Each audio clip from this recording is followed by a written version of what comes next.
신약성경 마태복음 19장 16절에서 30절까지의 말씀을 다 함께 낭독하겠습니다.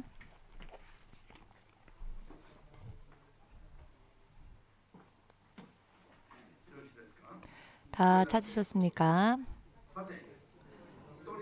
어떤 사람이 주께 와서 가로되 선생님이여 내가 무슨 선한 일을 하여야 영생을 얻으리이까?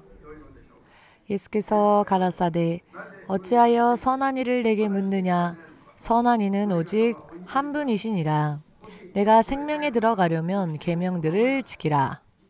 가로되 어느 계명이오니이까? 예수께서 가라사대 살인하지 말라, 간음하지 말라, 도적질하지 말라, 거짓 증거하지 말라, 내 부모를 공경하라, 내 이웃을 내 몸과 같이 사랑하라 하신 것이니라. 그 청년이 가로되 이 모든 것을 내가 지키었사오니 아직도 무엇이 부족하니이까? 예수께서 가라사대 내가 온전하고자 할진대 가서 내 소유를 팔아 가난한 자들을 주라. 그리하면 하늘에서 보화가 내게 있으리라. 그리고 와서 나를 쫓으라 하시니 그 청년이 재물이 많음으로 이 말씀을 듣고 근심하며 가니라. 예수께서 제자들에게 이르시되 내가 진실로 너희에게 이르노니 부자는 천국에 들어가기가 어려우니라. 다시 너희에게 말하노니 약대가 바늘귀로 들어가는 것이 부자가 하나님의 나라에 들어가는 것보다 쉬우니라 하신대 제자들이 듣고 심히 놀라 가로되 그런즉 누가 구원을 얻을 수 있으리이까? 예수께서 저희를 보시며 가라사대 사람으로는 할 수 없으되 하나님으로서는 다 할 수 있느니라. 이에 베드로가 대답하여 가로되 보소서 우리가 모든 것을 버리고 주를 쫓았사오니 그런즉 우리가 무엇을 얻으리이까? 예수께서 가라사대 내가 진실로 너희에게 이르노니 세상이 새롭게 되어 인자가 자기 영광의 보좌에 앉을 때에 나를 쫓는 너희도 12 보좌에 앉아 이스라엘 12지파를 심판하리라. 또 내 이름을 위하여 집이나 형제나 자매나 부모나 자식이나 전토를 벌인 자마다 여러 배를 받고 또 영생을 상속하리라. 그러나 먼저 된 자로서 나중되고 나중된 자로서 먼저 될 자가 많으니라. 아멘. 주되신 하나님, 천하 사람에게 주께서 허락하신 구원을 약속해 주신 이름은 예수의 이름 이외에는 없습니다. 이 사실을 오늘도 마음에 잘 새겨두고 영원한 구원을 얻기 위하여서 먼저 주께 가까이 나아가 죄를 회개하고 주의 뜻대로 살 수 있는 믿음을 고백하며 주의 이름을 높이고 또 찬양하길 원합니다. 이 예배를 통하여서 주의 음성을 들을 수 있는 시간 될 수 있도록 또한 주의 뜻대로 순종할 수 있는 시간 될 수 있도록 한 사람 한 사람을 도와주시옵소서. 모든 주의 자녀들이 믿음으로 주의 약속 안으로 깊이 들어갈 수 있도록 또한 주의 크심과 주의 강하심과 주의 넓으심에 주의 영광 속에서 살 수 있도록 축복하여 주시옵소서. 예수 그리스도의 이름으로 기도하옵나이다. 아멘. 할렐루야. 약 15년 정도 전의 일입니다. 어느 날 주께서 커다란 전광판 게시 같은 것이 있지 않습니까? 공항에 가면 예를 들어 어느 비행기가 도착했는지 그리고 지금 통관 중인지 어떠한지 이와 같은 것이 표기되어지는 그런 큰 전광판이 있지 않습니까? 그 전광판 그러나 그 공항에 있는 전광판보다도 훨씬 더 큰 세계 지도와 같은 세계 지도가 전광판에 세계 지도가 나타났습니다. 온 세상 나라들이 한눈에 보고 알 수 있는 커다란 세계 지도가 전광판에 나와 있었는데요. 그 세계 지도에 각 나라를 대표하는 교회의 이름이 적혀 있었습니다. 그 이름을 말씀드리면 여러분들도 아시는 교회들의 이름이 있었습니다. 한번 딱 봤을 때, 이것은 하나님의 진노가 임할 수밖에 없는 임할 그런 교회구나 라고 하는 감동이 순간 주어졌습니다. 그 감동을 받자마자 순식간에 이 세계 지도에 나타나 있었던 교회들의 이름이 갑자기 뒤집어지고 새로운 교회 이름들이 이전 교회 이름이 써져 있던 곳에 마치 이름표처럼 새롭게 기록이 되었습니다. 한꺼번에 온 세상에 있는 교회를 이렇게 주님께서 바꾸셨습니다. 바꾸신다라는 것이죠. 여기서 중요한 것은 지금까지 승리를 해왔다라고 우리는 섰다라고 생각하고 있었던 곳이 순식간에 이렇게 뒤집혀지는 때가 온다는 것이죠. 전혀 지금까지 빛도 없고 존재감도 없었던, 이름도 없었던 그런 교회가 있었나? 아무도 알지 못했던 그런 교회들이 순식간에 마치 혜성처럼 나타나서는 새로운 시대를 짊어질 교회로서 등장한다라고 하는 내용이었습니다. 여기에서 이것은 그렇기 때문에 굉장히 온 세상의 영적 흐름이 순식간에 변화되고 바뀌어짐을 주님께서 계시해 주셨는데요. 중요한 것은 새롭게 나타나게 될 대표적인 교회와 그 교회의 목사님들 이름에 무엇이 있었느냐면 은사, 성령의 은사가 수식어처럼 있었습니다. 예를 들어서 이 목사님이 어떤 목사님이냐, 이런 은사의 목사님이다 라고, 즉 오직 주의 성령의 능력과 역사를 구하는, 그리하여 성령으로 사는, 성령으로 일하는, 성령께 붙들림 바 되어 전진하는, 자기 자신은 없고 세상을 의지하지 않으며 세상과 세상 안에 있는 지혜, 지식, 힘, 사람의 능력을 전혀 의지하고 또 기대하지 않는 오직 성령과 그의 역사심에 맡기는 성령께 붙잡힌 바 된 그런 은사라는 것이죠. 이것이 중요합니다. 하나님의 진노가 임하고 그 전까지의 교회들은 은사가 없었습니다.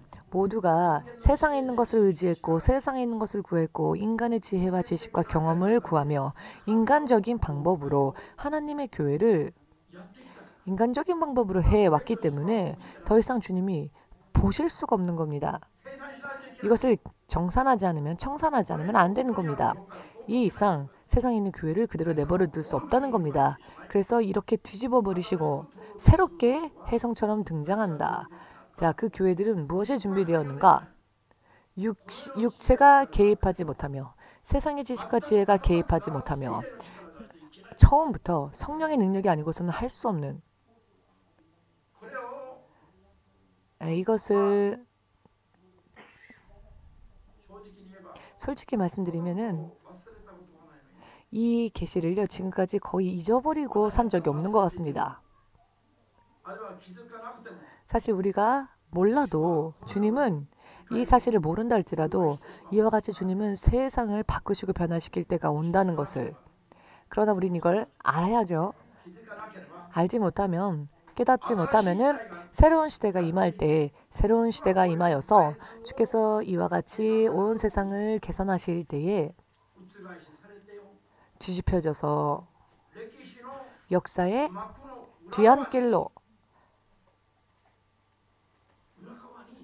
뒤안길로 존재감도 없고 빛날 수 있는 찬스조차 받지 못한 채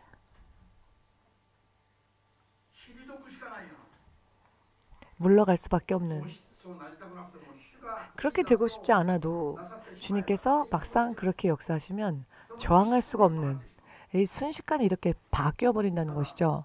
다만 그렇게 되고 싶지 않다면은 오직 성령의 능력을 구하여 의지해야 한다. 성령으로 살고자 믿음을 준비해야 한다. 방해가 되는 육의 생각과 이 세상에 아무런 의미 없는 지식과 지혜와 힘을 구해오고 있었던 잘못된 믿음을, 그런 것들이 조금이라도 있다면 빨리 부숴버리고 내 안에서 빼내야 한다. 이것이 주님과 함께 마지막까지 살 수 있는 비결이라는 것을 믿으시는 분들만 아멘으로 주께 영광 돌리시기 바랍니다. 그 날이 언제 올 것인가? 그것이 부분적으로 여기저기에서가 아니라 전면적으로 순식간에 전면적으로 모든 흐름과 질서가 변화되고 바뀌어지고 새롭게 세워지는 이 때가 과연 언제가 될 것인가? 계속 마음에 두고 있었습니다만 그 때가 지금 이 코로나라는 환란의 때를 거쳐가는 이 때라는 것을 여러분들은 확실하게 믿으실 필요가 있습니다. 그래서 대응하고 대처해야 합니다. 그리고 오늘의 말씀처럼 먼저 된 자들이 나중이 되고 물리쳐짐을 당하고 나중되었던 전혀 빛도 없었던 존재감도 없었던 사람들, 그러나 오직 하나님 앞에서 신실하게 하나님의 말씀만이 이루어지기를 소망하는 마음으로 하나님의 성령만을 의지하며 온 사람들, 그와 같은 교회는 역사의 앞에 전면적으로 나타나게 되는 것입니다. 주께서 그리하여 다시 오실 그 마지막 세대를 짊어지고 가게 되는 것입니다. 지금이 바로 그 때라는 것을 여러분들은 믿으시는 게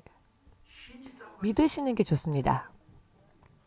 그리고 준비를 착실하게 하시는 것이 좋습니다. 그리고 확신을 가지는 것이 좋습니다.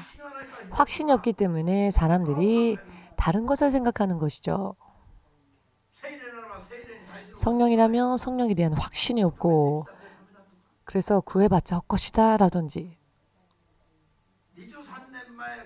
23년 전에 이 교회가 세워지고 지금까지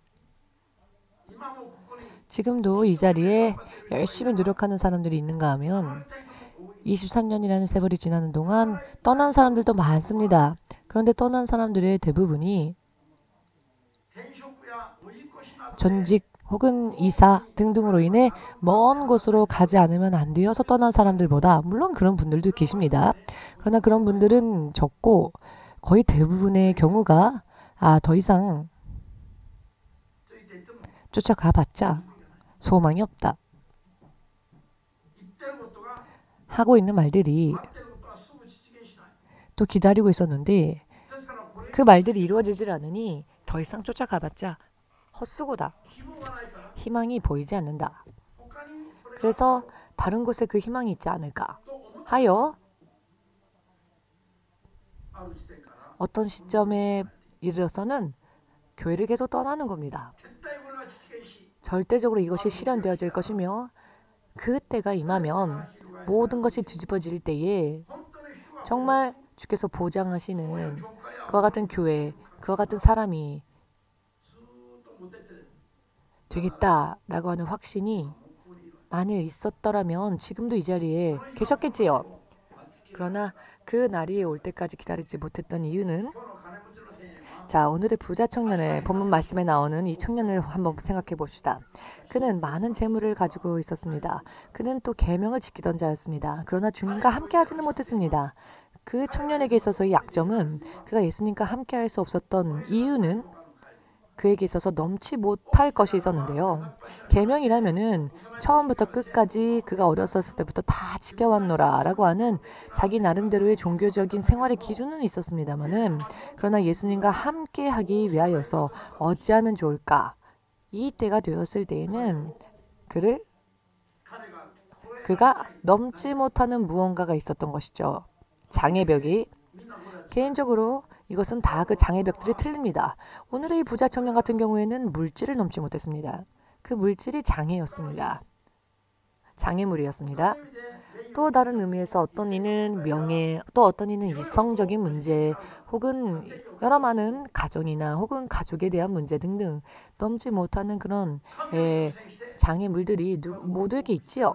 하나님을 따라가기 위해서 가족을 버린다는 것은 그것은 안 되겠다라고 하는 사람도 있는가 하면은 이런저런 패턴으로 더 이상은 예수님과 함께 할 수 없다라고 하는 개인적인 연약함, 그와 같은 약점을 사람들은 가지고 있습니다.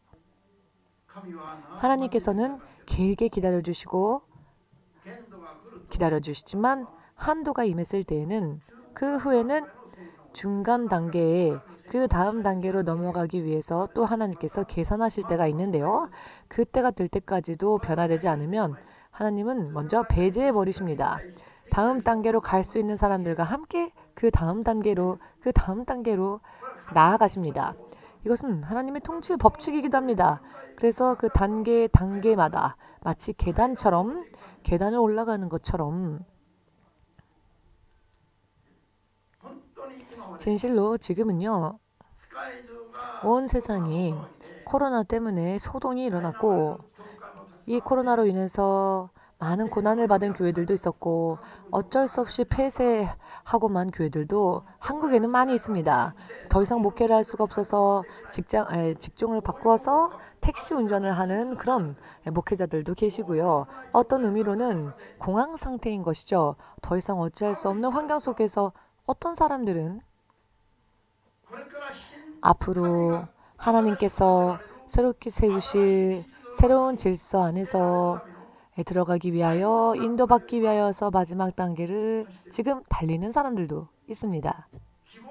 희망에 차서 부풀어오는 희망을 품고 확신에 넘치는 확신으로 진실로 앞으로 어떻게 될 것인가 라는 점에 대한 기대감이 있습니다.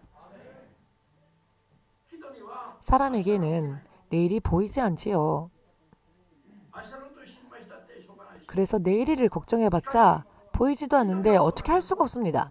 그런데 사람은 그렇지만은 하나님으로 인해 사는 사람에게는 내일이 보입니다. 성령으로 사는 사람들은 미래를 미리 주님께서 계시해 주시고 감동을 주시고 알려주셔서 지금보다 더더욱 나아갈 수 있는 더욱더 풍성해지고 강건해지는 내일을 확신에 차서 기다리는 것입니다. 내일이 오는 것이 그래서 즐겁고 기대되어지는 것입니다. 하나님으로 인해 사는 사람들은 그렇습니다. 자기 스스로는 내일이 불투명하지요. 알 수 없습니다. 그러나 성령으로 사는 사람은 미래, 앞으로의 장래 일들이 확실하게 보입니다. 어디까지 보이느냐? 예수께서 다시 오실 때까지, 천국으로 옮겨질 때까지 말입니다. 아멘. 그리고 자기의 모습을 거울에 비춰보는 것 이상으로 자기의 모습, 자기의 영원한 그 모습을 비춰볼 수 있는 것이죠. 하나님의 약속과 이 하나님의 약속이신 진리, 이 예수를 증거하시는 성령의 능력을 의지하면 말입니다. 그것이 영원한 앞으로의 인생에 있어서 영원한 인생까지 그것이 바로 보인다는 것입니다. 믿으십니까? 지금 온 세상에 있는 많은 교회들의 흐름을 이와 같이 마치 전광판의 게시물이 동시에 뒤집혀지고 바뀌는 것처럼 주님께서는 세계의 흐름을 동시에 바꾸시는 그 시대에 우리가 지금 들어왔습니다. 그렇기 때문에 지금 우리는 무엇을 어떻게 해야 하느냐? 확신을 가지고 내일이 되어도 내일 모레가 되어도 다음 주가 되어도 내년이 되어도 내후년이 되고 혹은 10년 후 혹은 30년 후 혹은 100년 후 혹은 영원한 미래에 있어서도 틀림이 없는 하나님의 약속 안에 들어갈 수 있는 준비를 우리는 지금부터 철저하게 해야 합니다. 지난 집중 강의 때에도 이번에 함께한 집중 강의 때에도 말입니다. 한 곳에 모여서 똑같은 말씀, 똑같은 메시지를 들으면서 어떤 사람은 스스로 도중하차를 택하는 사람도 있는가 하면 어떤 사람은 전진을 거듭하여서 최선을 다하여서 준비를 하는 사람들도 있었습니다. 예수님께서 택하신 12제자 중 한 명이 침륜에 빠질 때에 예수께서는 바로 그 눈앞에서 친히 이름을 지명하시며 주의하셔도 들을 수 있는 귀가 없는 자는 그대로 침륜에 빠져버렸습니다. 하나님께서 친히 가르쳐 주셔도 하나님께서 직접 알려주셔도 들을 귀가 없는 사람은 하나님께서 말씀하셔도 못 알아듣는 것이죠. 그러나 귀가 열려있는 자는, 들을 수 있는 귀가 있는 자는 하나님께서 비유적으로 말씀하셔도 그 말씀을 듣고 깨달아 승리를 거듭할 수 있는 겁니다. 여러분, 예수님과의 대화, 예수님과의 교제는 사람의 운명을 근본적으로 좌우짓는 능력이 있습니다. 쫓아도 좋고 안 쫓아도 좋은 그런 이야기가 아닙니다. 목숨 걸고 쫓아가야 할 그와 같은 것입니다. 아멘 되십니까? 지난번에 따오 자매가 지금은 나리타 공항에 베트남행 비행기를 기다리고 있는데요. 2시에 탑승 시간이라니까 지금쯤 공항에 도착했겠네요. 이 자매가 간증 속에서 무엇을 이야기하였느냐면은 앞으로 자기는 베트남으로 귀국을 하지만 설령 그곳에 죽음이 기다리고 있을지라도 왜냐하면 그 나라는 공산주의거든요. 그곳에서 예수님을 믿으라라고 외치지 않으면 안 될 사명을 가지고 베트남을 향해 가고 있으니까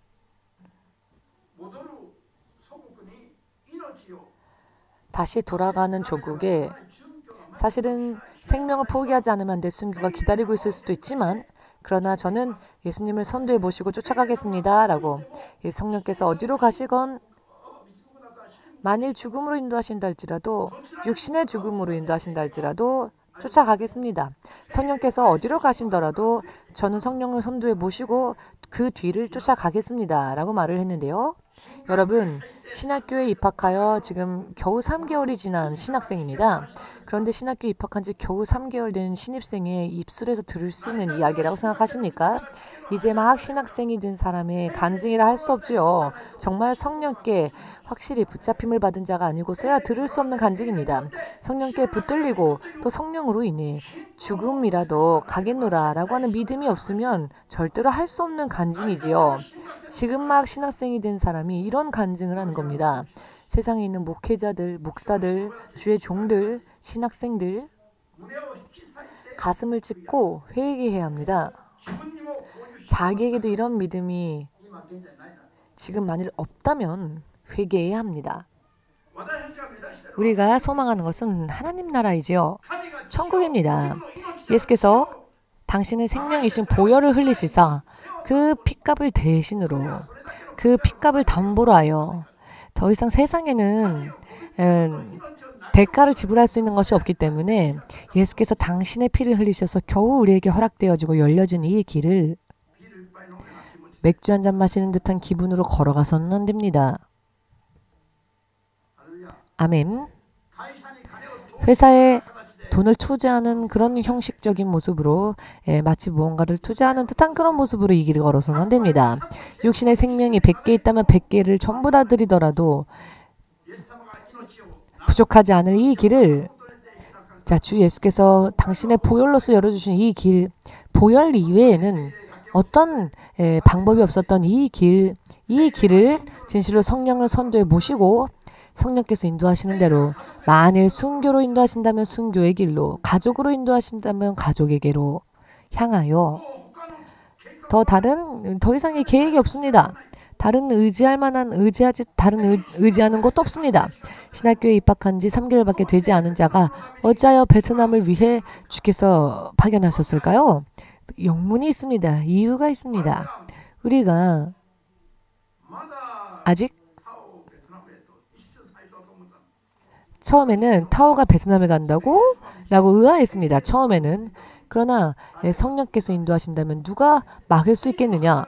성령의 판단이 옳은 것을 전하셨는데 누가 그 판단을 비판할 수 있겠느냐? 사도 바울은 예수님을 만나고 3일 만에 부활을 증거하는 선교자로 생활이 변화되었지요. 바뀌어졌습니다. 뒤집혔습니다. 빠르지요? 그러나 빠른 게 아닙니다. 주의 판단은 틀림이 없습니다. 3년이 지나고 30년이 지나도 못하는 사람이 있는가 하면 단 3일 만에 사도 바울은 복음의 선교자가 되었습니다. 따오 자매는 단 3개월 만에 신학교에 입학한 지 단 3개월 만에 복음의 선교사가 된 것입니다. 자신의 가족이 지금 예수님께 모두 돌아왔습니다. 중의 길을 걷겠노라. 미국에 유학까지 가서 스님 학교라는 것이 있는데요. 불교학교. 그 불교학교에서 입문하여 공부하던 고모조차도 그 길을 다 버리고 자기의 조카인 따오에게 나도 베트남으로 돌아갈 테니 나에게 예수님에 대해서 알려달라라고 부탁을 하고 있습니다. 마케도니아 영혼들이 사도 바울에게 나타나서 우리에게 건너와 주의 복음을 전해달라라고 부탁했던 것처럼 지금 베트남의 가족들이 따오 베트남으로 돌아와서 우리에게 예수님에 대해서 알려달라라고 말하고 있습니다. 주의 영으로 인해 사는 믿음이 아니고서는 이 자매가 귀국하는 것을 우리가 막았겠지요. 아니 도대체 지금 뭘 하겠느냐 너가 라고 사람의 판단으로는 그렇죠. 이제 겨우 말문을 뗀 아기가 사회 가서 취직하겠다라고 하는 것과 같은 것이니까요. 이런 말도 안 되는 이야기를 하고 있으니까 당연히 부모라면 이것을 막겠죠. 그러나 막지 않는 이유는 이 자매가 사람에게 들은 이야기가 아니라 주의 성령께 붙잡힘을 받아 성령께서 인도하시는 대로 걸어가고 있기 때문에 막을 수 없는 이야기입니다. 이것이야말로 나중된 자가 먼저 된 자 되는 이야기이죠. 마태복음 19장 30절 말씀에 전형적인 간증이라 할 수 있지 않습니까? 구약 성경에도 신약 성경에도 하나님의 약속이 신실하시며 그 흐름이 이와 같이 이렇게 변화되고 바뀌며 하나님께서 인도하십니다. 지금뿐만이 아니라 옛날에도 그렇습니다. 이것은 하나님의 통치하시는 방법입니다. 하나님 앞에 나아갈 조건은요. 명예, 권력, 영광, 부귀 그런 것에 있지 않습니다. 하나님께서 옳다 하시는 하나님을 따르고자 하는 믿음을 하나님은 보십니다. 아브라함도 믿음에 있어서 그가 난 부모의 집 고향을 떠나서 오직 주님만 쫓아가겠다라고 하는 아브라함은 율법보다 먼저 있었던 존재였죠. 율법을 훨씬 더 초월하여 바로 오늘날에도 믿음으로 모든 것이 판단되어짐을 믿어야 합니다. 모세가 기적이라고만 하면 인류 역사의 6,000년 동안 모세처럼 기적을 행한 자가 있습니까? 모세를 제치고 내가 이렇게 장기간 동안 기적을 행했다라고 하는 하나님의 사람이 있습니까? 한 명도 없습니다. 초자연적인 하나님의 손을 자나 깨나 하나님의 손, 하나님의 역사심을 보며 40년이나 산 모세와 모세 시대의 사람들은 시간이 지났을 때 그들이 하나님의 백성을 이 세상에서 하나님의 영광을, 하나님의 통치를 드러내기 위하여 하나님과 함께 하는 백성으로서는 실격자가 되어서 역사 속에서 한순간에 지워지고 말았죠.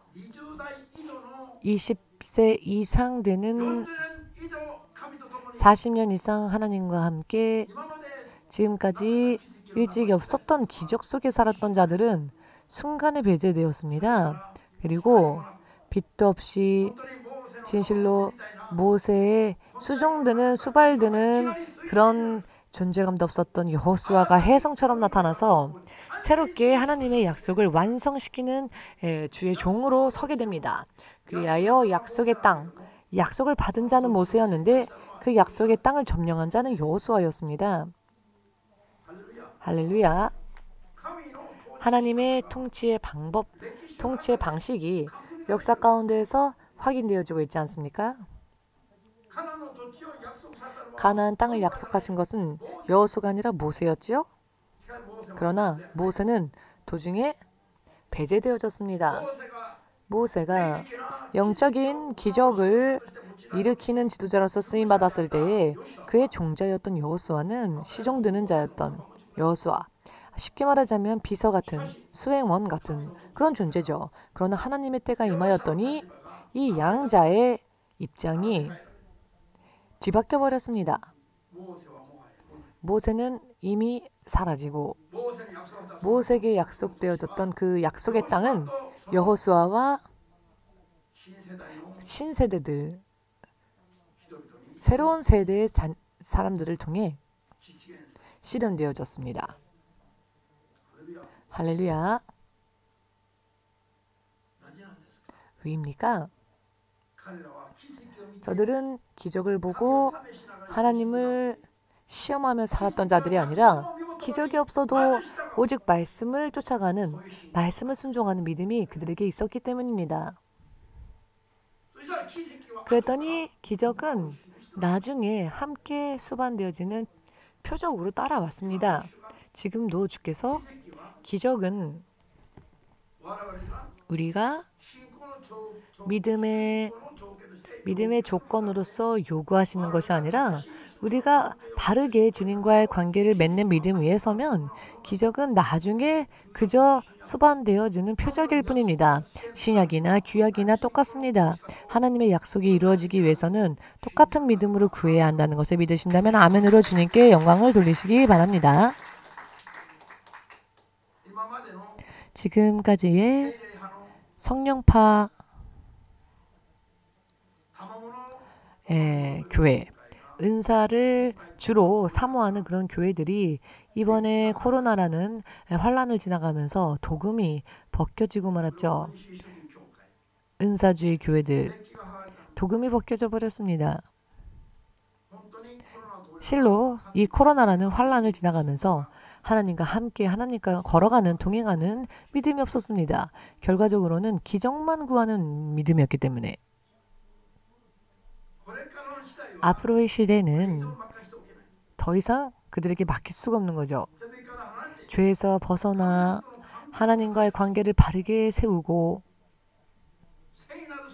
거룩한 성도의 삶을 소망하며 주의 재림하심을 대비하여 육의 생각과 육신의 기준에서, 세상의 기준에서 벗어나 성령께 오직 붙잡힌 바다 성령님의 음성을 쫓아 살아야 하는데 기적만 일어나면 우리는 섰다라고 생각을 하는 겁니다. 병이 치유되어지고 생활이 풍성해지고 윤택해지고 하나님 나라보다 세상에서의 번영만을 우선적으로 구해온 그런 사람들이 코로나가 임하니까 그 믿음이 어디로 간지 온데간데 사라지고 세상의 기준에 영원한 생명의 약속까지도 간단하게 넘겨버리고 말았습니다. 이와 같은 믿음의 모습이라면은 만일 다시 한번 신사참배를 강요하는 시대가 온다면 어떻게 될까요? 모두가 기다렸다는 듯이 절을 하지 않겠습니까? 무슨 의미인지 되십니까? 코로나 정부에 굴복하는 사람이 80년 전에 신사참배, 더 강력한 정치적 세력으로 인해 강요를 당하게 되면은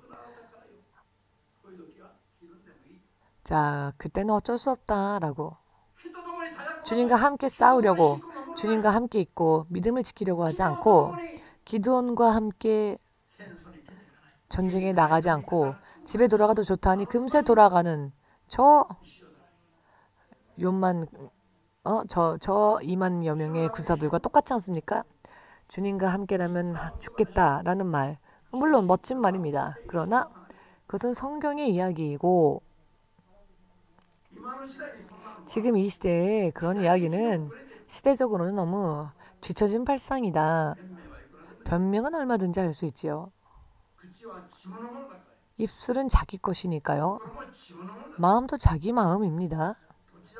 어느 쪽을 무엇을 말하건 무엇을 선택하건 자유입니다. 모든 것을 하나님께서 허락하셨으니까. 다만 모든 게 허락되어졌으나 그 허락되어진 모든 것이 다 자기를 만드는 데 유익한 것은 아닙니다. 주님은 확실하게 경고하셨죠? 여러분, 세상의 질서가 바뀌고 있습니다. 사울이 왕이 되었고 왕이 존재하지 않았던 이스라엘에 사울이 왕이 되고 왕국을 이룹니다. 그러나 그는 점점 육신으로 다시 돌아갔고 사실 태어날 때에는 비천한 집안에 그저 베들레헴의 목동일 뿐인 그것도 8명의 아들 중에 가장 막내 아들로서 가정에서도 가족들 간에서도 빛나지 않았던 모두가 다 중요히 여기지 않았던 그런 다윗이 들판에서 자란 그 다윗이 양의 무리 속에서 자라난 그 다윗이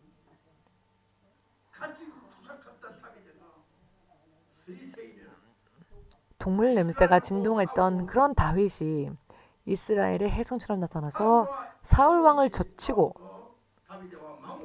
사울이 친 자는 천천히요 다윗이 친 자는 만만이다 이런 노래가 나올 정도로 새로운 세대의 왕으로서 등장을 했을 때에 모두가 온 이스라엘이 열광을 하였죠. 그리고 다윗은 그 전까지 아니 그 후에도 이스라엘에 전에도 없고 후에도 없는 강력한 왕이 되어 강력한 왕궁을 이룹니다. 세대는요 이렇게 교체되어집니다. 나중된 자가 더 훌륭한 자가 되어 먼저 된 자를 아니 온 세상을 리드하는 그런 자가 될 수 있습니다. 이것은 하나님의 약속이니까요. 예수님의 이름으로 연결되어 있고 예수의 이름이 연합되어져 있으면 벌거벗은 몸과 다를 바 없는 나면서부터 비천한 신분이었던 다윗이랄지라도 모든 것을 뒤집어 놓을 수 있는 희망이 있고 찬스가 있습니다. 무한히 도전할 수 있는 찬스가 있습니다. 자기의 힘으로 사는 것이 아니기 때문에 전능하신 하나님의 능력을 의지하여 산다면 그것이 바로 믿음의 시작이 되지요. 할렐루야. 믿으십니까?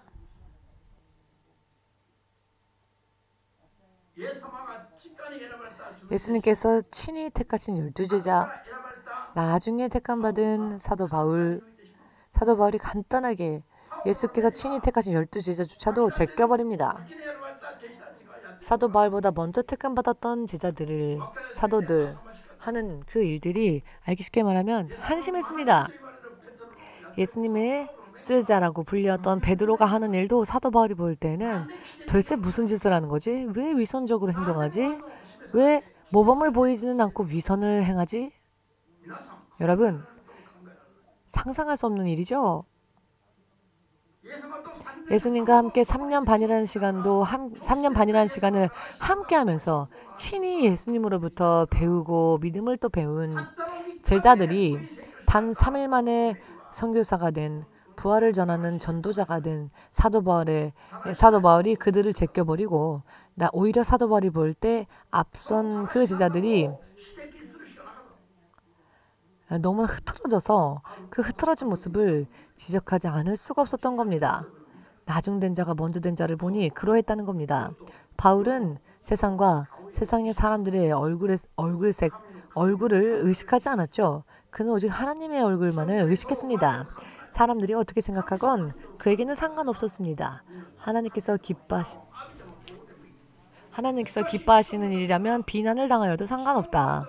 그러나 시간이 지나니 가장 많은 교회를 누구에게 의탁했나 하면 사도 바울이었죠. 신약 교회의 대부분의 기초를 만든 것이 사도 바울이죠. 자신의 본인의 고백대로는 만삭이 되지 못하여 태어난 팔사똥이와 같은 자기에게 막대한 거룩한 일을 맡기신 것입니다. 할렐루야.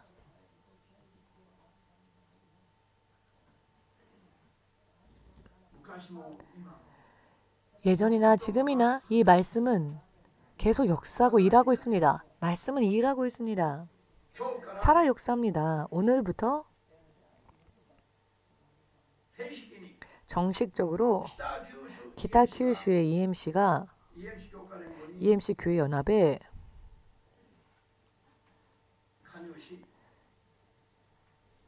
가입하였습니다. 그래야 정식적으로 EMC 교회 연합의 멤버가 되었습니다.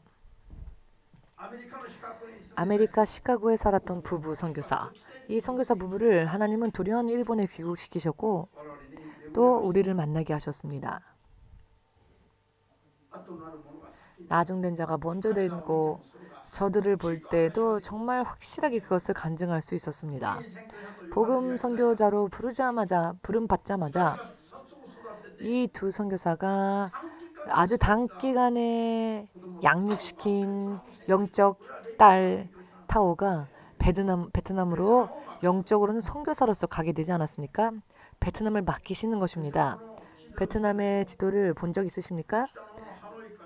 그 북쪽인 하노이에서 남쪽인 호치민시까지 일본 열도보다도 길고 좁고 깁니다. 일본 열도보다 더 크다기보다는 일본이랑 좀 비슷하게 그 나라가 생겼습니다. 그 하노이 쪽은 조금 넓은데 중간에 그 약간 좁아지다가 호치민시로 갈 때는 또 넓어지고 베트남 지도 본 적 있으십니까? 보면은요 머리가 크고 허리가 가늘고 엉덩이가 큰 이런 모양을 하고 있습니다. 땅덩어리가. 그런데 그 바로 정중앙에 다난이라고 하는 곳이 있고 그 위에 후에라고 하는 도시가 있는데요. 후에 하면은 일본말로는 나팔 아닙니까? 후에라는 도시가 있는데요. 이 후에라는 도시로 이제 타오가 돌아가서 복음의 나팔을 불겠지요.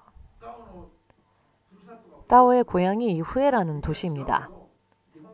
물론 후에라는 뜻이 베트남어로는 틀리겠지만 후에를 일본말로는 후에라는 단어가 있지 않습니까? 일본어에 나팔이라는 뜻이죠.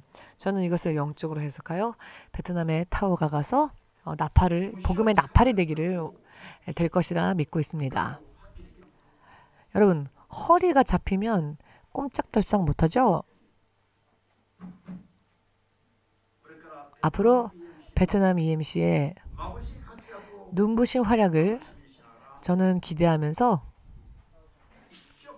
열심히 중보를 하기를 원합니다. 한 나라, 민족이 새로운 시대를 짊어지는 신실한 종으로 인해 변화되기를 바랍니다. 아멘 되십니까? 진실로 타오는 참 얼마나 연약하고 가녀립니까? 아주 작고 가녀린 이 자매가 그렇지만 여기에서 이야기를 할 때에는 성령을 의지하여 말을 하니 베트남보다도 더 커 보이지 않았습니까? 믿음이 있는 자는 그렇게 보입니다. 믿음이 없는 자는 무슨 소리 하시지? 할 수 있겠지만은 믿음이 있는 사람은 엉엉 울면서 성령을 의지하면은 무슨 일이 일어날지 알 수 없는 겁니다. 겉모습으로 볼 때는 상상도 할 수 없는 일들이 타오 자매를 통해 앞으로 일어날 것입니다. 믿으신다면 또 타오의 하나님에게 아멘으로 영광을 돌립시다. 키타 큐슈는 영적으로 지도가 바뀔 겁니다. 왜냐하면 콘도 선교사 부부가 이 큐슈에서 새롭게 깃발을 꼽았기 때문입니다. 새로운 시대를 위하여서 주님께서 보이지 않는 곳에서 지금까지 숨겨온 곳에서 주께서 양육하신 이미 준비되어진 주의 종의 부부가 이 콘도 선교사 부부입니다. 온전히 성령에 붙들려 있는 것이 그 말투, 생활 그 자체, 행동 그 자체에 이미 배어 있습니다. 콘도 선교사 부부 여러분 보셨죠? 만나셨지요? 정말로 순수하고 정말로 순전하고 흰 눈을 보는 것 같은 새하얀 눈을 보는 듯한 기분. 악을 떠나 죄에서 떠나 하나님께서 함께 하시지 않을 수 없는, 하나님께서 인정하시지 않을 수 없는 1000명의 신자도 필요하지 않고 타오 같은 로미오 같은 정말로 주의 영과 함께 하고자 하는 믿음의 사람을, 이와 같은 소의 무리, 양의 무리를 키울 수 있는, 양육할 수 있는 힘이 있다면 하나님이 안심하고 양의 무리와 소의 무리를 맡기시겠죠? 몇천 명, 몇만 명 있어도 흰 옷을 입은 자가 4-5명밖에 없는 이파리만 무성한 교회와는 틀립니다. 이파리만 무성한 교회, 말하는 자도 검은 옷을 입고 있고 지도자가 흰옷을 온전히 입고 있다면 무리는 1000명이건 10,000명이건 수십만 명이건 안심하고 맡길 수 있죠. 지금 그 최종 단계에 있습니다.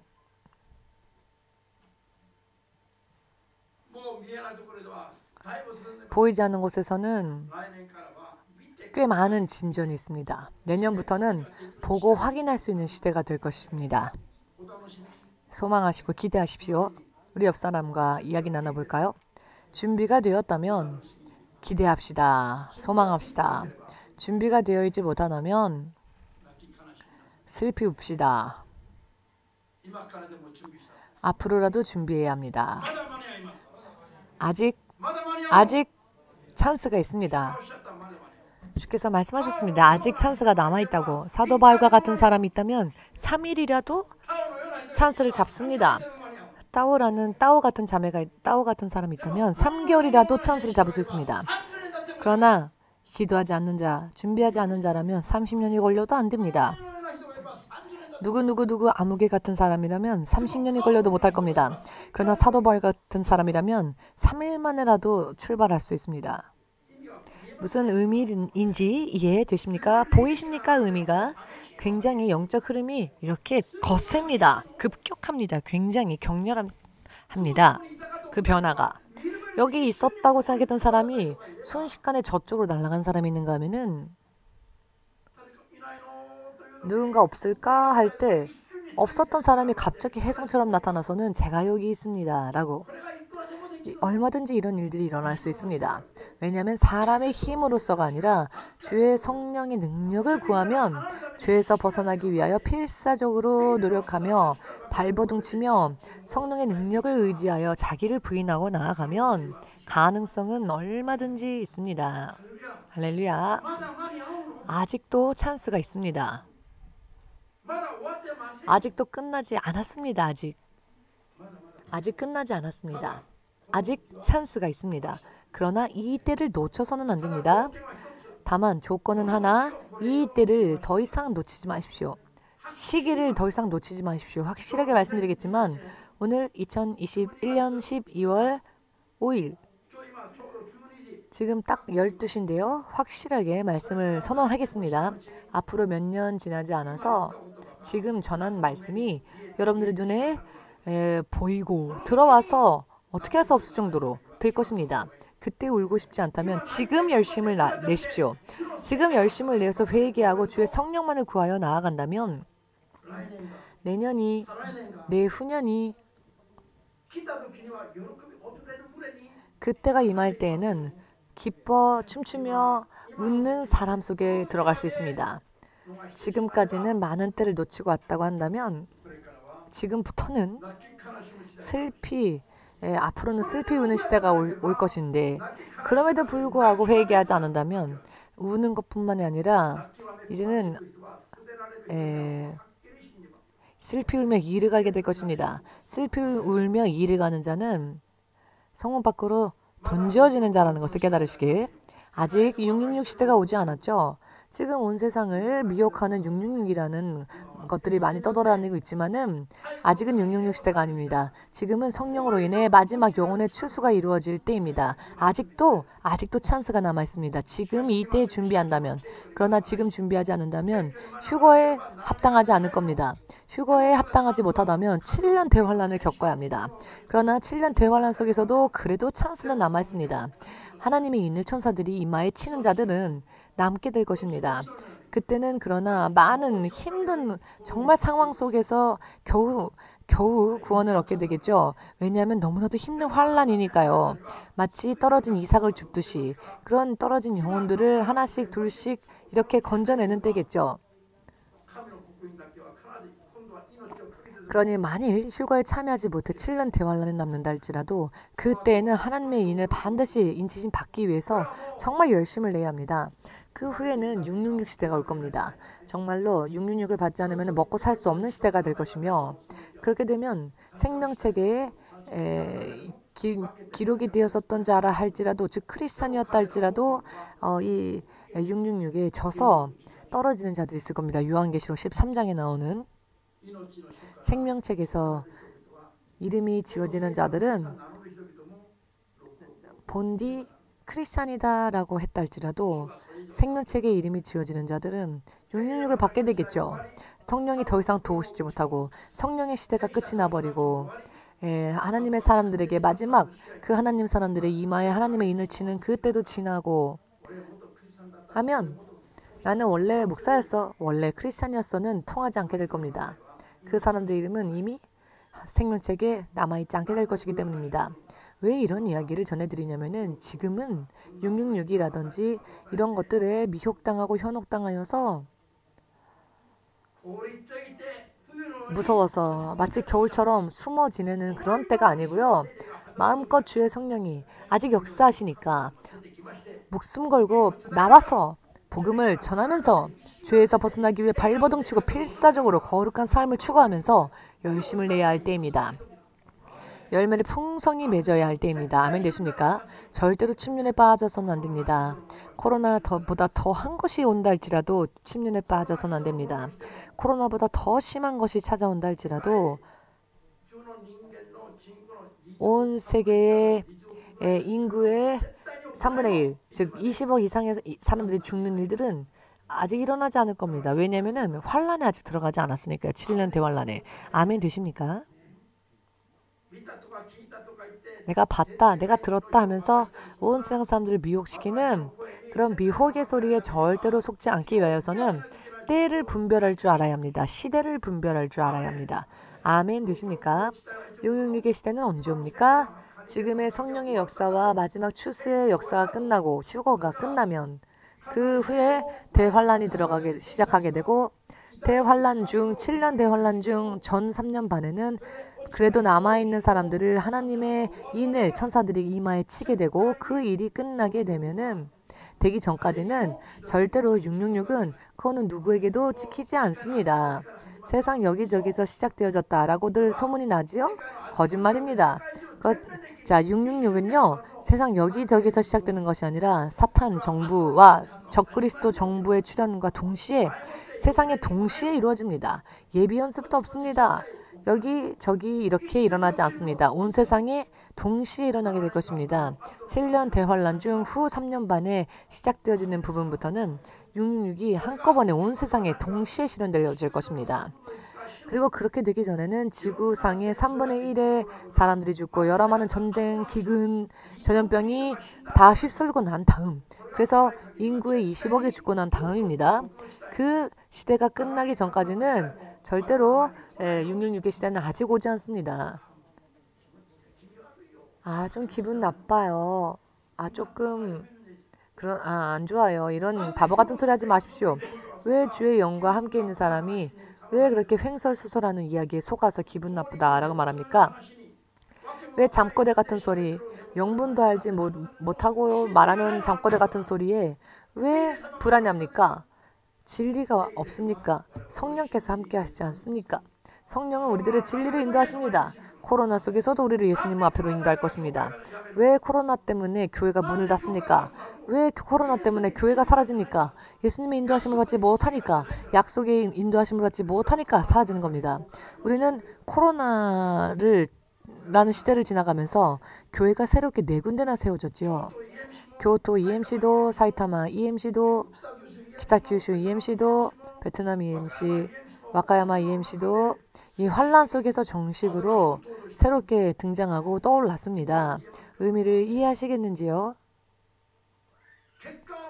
결과로서 이야기할 수 있는 것이 바로 기독교의 특징이죠. 유일한 우리 기독교의 특징, 기독교만의 특징은 간증이 있다는 겁니다.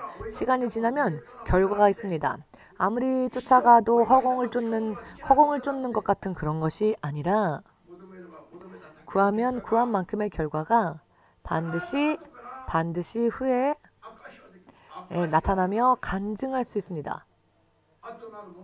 나중된 자가 먼저 되고 머중된 자가 나중이 되고 이런 일들을 지금까지도 우리가 많이 보아오지 않았습니까? 북한의 지하교회가 북한의 예전에 있었던 북한의 교회들이 남한의 교회에게 추월을 당하였죠. 남한은 사실 이전에 교회가 그렇게 없었습니다.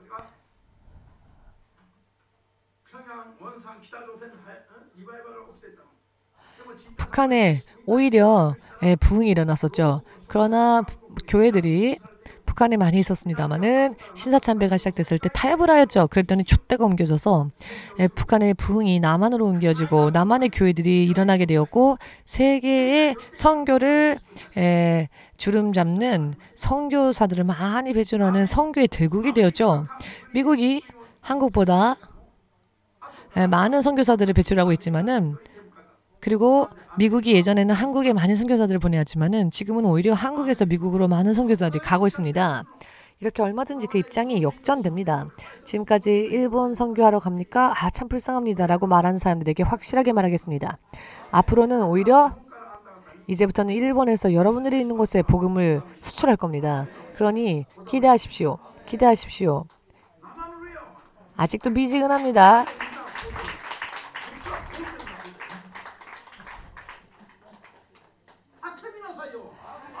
왜 입술에 얼어붙어 있습니까? 외치십시오. 아멘이라 외치십시오. 주의 이름을 찬양해야 하지 않겠습니까? 아멘은 주님께 동참하겠습니다. 주님의 뜻에 찬성합니다. 주님의 뜻에 동의합니다. 주의 모든 말씀에 동의합니다. 라는 뜻입니다. 아마존 들어가서 물건 하나 살 때도 그들의 규약에 동의하지 않으면 물건 못 사죠. 통신 판매할 때 상품 하나 사는 데에도 동의하지 않으면은 그 다음 단계로 지불하는 단계까지도 못 갑니다. 혹은 예약이 완료되지 못합니다. 그런데 하나님의 말씀에 가만히 잠잠히 있고 동의하지 않는다면 그러면 축복이 임하겠습니까? 안 옵니다. 그날이. 믿음으로 동의해야 합니다. 믿음으로 동의해야 합니다. 그리고 그 동의가 바로 아멘입니다. 아무리 이야기해도 저쪽만 아멘하고 이쪽은 아멘 안 하네요. 다음 주 이 시간대라도 아멘할 수 있도록 숙제 내겠습니다. 레포트를 내겠습니다. 아멘할 수 있기를.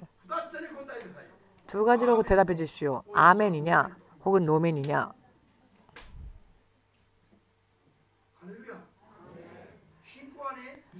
믿음은 살아계신 하나님과의 관계입니다. 저는 말씀을 전하면서도 생각하는 게 있습니다. 주님, 제가 이것을 선언했으니 이루어 주십시오라고. 왜냐하면 주께서 함께 하시지 않는 것을 말할 바에야 차라리 그 말할 시간에 커피 마시는 게 더 낫습니다. 하나님께서 약속을 지켜주시지도 않는 이야기라면 왜 말을 합니까? 그런 거라면 차라리 그 시간에 커피 마시는 게 더 낫지 않겠습니까? 그럴 것 같으면 설교 10분 만에 끝내버리는 게 낫지 않겠습니까? 할렐루야. 진실로 여러분, 내년부터는 눈이 정말 눈이 튀어나갈 정도로 놀라운 성령의 역사가 일어날 테니 앞으로 남은 한 달 정말 목숨 걸고 철야하면서 기도하여서 성령의 능력에 충분히 충만함을 받을 수 있도록 기도하십시오. 그것만 기도하십시오. 나머지는 걱정하지 마십시오. 성령의 붙잡힘을 받지 못하는 내가 남아있는 부분이 있다면 무너뜨리십시오. 왜냐하면 그것이 여러분들의 인생을 쓰러뜨리게 할 겁니다. 이해되셨는지요? 육의 생각, 기분, 감정 절대로 인정받고 싶다라고 생각하지 마십시오. 그것이 여러분들의 실족이 될 것입니다. 걸림돌이 될 것입니다. 핍박하려거든 핍박해라. 박해가 오면 박해를 받고 주의 약속이 그러나 실현되어지리라 확신하고 기뻐해야 할 것입니다. 진리를 위하여서 핍박이 온다면 이 세상뿐만 아니라 저 세상에서도 면류관을 받을 것입니다. 절대로 그것을 피하려고 생각하지 마시고 오히려 기뻐하십시오. 여러분들이 하나님께 인정함을 받기 때문에 사탄이 질투하는 것이고요. 사탄이 질투하기 때문에 핍박이 임하는 겁니다. 아멘 되십니까? 사탄이 질투할 가치도 없는 사람은 핍박도 박해도 안 일어납니다. 무슨 말씀인지 이해되십니까? 사탄의 질투조차도 받지 못할 믿음이라면 죽어있는 믿음, 미지근한 믿음, 잠들어 있는 믿음이라 할 수 있습니다. 이야기가 보이십니까? 여러분, 성령의 역사는 일어날 것입니다. 그러나 방해도 있을 것입니다. 강해지지 않으면 성령의 역사를 보면서도 본인은 정작 떨어질 겁니다. 떨어지게 될 것입니다.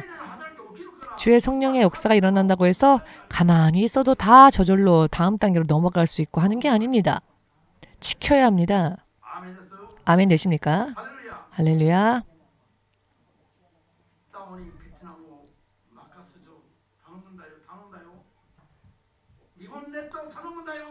자, 다오에게 베트남을 맡기겠노라. 일본을 맡기겠노라. 또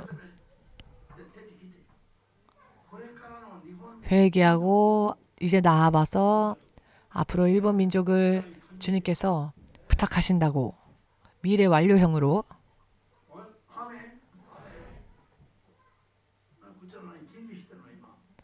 이쪽 여러분들은 그냥 음미만 하고 계시는 겁니까? 1시간 더 설교할까요? 그러면 아멘 할까요? 아멘 안 하면 1시간 더 설교할까요?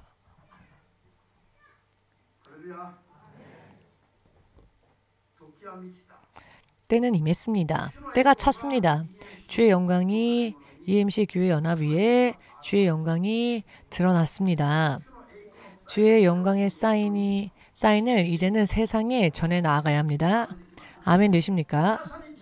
여러분들을 만나는 사람들은 예수님을 만나지 않으면, 여러분들을 만나는 사람들이 여러분들을 통해서 예수님을 만나지 못한다면 여러분들은 실패자들입니다. 예수님을 모르는 자들에게 여러분들이 예수님의 크심과 영광을 드러내지 않는다면 여러분들은 실격자입니다. 여러분들을 만나는 사람들이 여러분을 만났을 때 마치 예수님을 만난 것처럼 예수님의 크심과 강하심을 느낄 수 있도록, 이것이 또 우리의 사명입니다. 아멘. 한밤중을 마치 밤이라 나아갈 바가 보이지 않아 방황하는 사람들이 여러분들 앞에 왔다면 여러분들 통해 확실하게 나아가야 할 길을 볼 수 있도록 여러분들이 해야 합니다.